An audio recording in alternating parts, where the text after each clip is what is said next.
وأما ما يرويه بعض الناس أن رسول الله صلى الله عليه وسلم كان اليهود يرمون الزبالة على بابه ثم ذات يوم لم ير ذلك فتفقدهم فهو كذب وافتراء. هذا ليس صحيحا. كما بينا في دروس ماضية لا يجوز الكذب على رسول الله صلى الله عليه وسلم ولو بقصد تشجيع الناس على عمل الخير.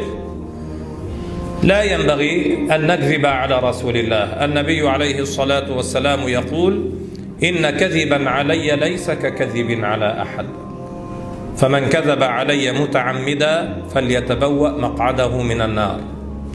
فهذا من الكذب على رسول الله صلى الله عليه وسلم، فيه أن اليهود كانوا يرمون الزبالة على باب رسول الله صلى الله عليه وسلم، القاذورات على باب رسول الله صلى الله عليه وسلم، ثم ذات يوم لم ير ذلك على بابه فذهب إليهم ليتفقدهم.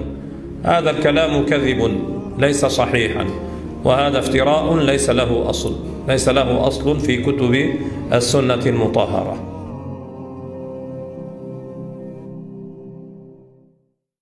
وأما ما يرويه بعض الناس أن رسول الله صلى الله عليه وسلم كان اليهود يرمون الزبالة على بابه ثم ذات يوم لم ير ذلك فتفقدهم فهو كذب وافتراء.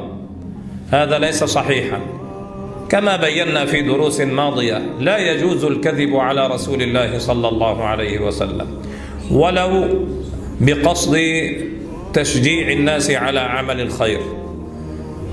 لا ينبغي أن نكذب على رسول الله. النبي عليه الصلاة والسلام يقول: إن كذبا علي ليس ككذب على أحد، فمن كذب علي متعمدا فليتبوأ مقعده من النار.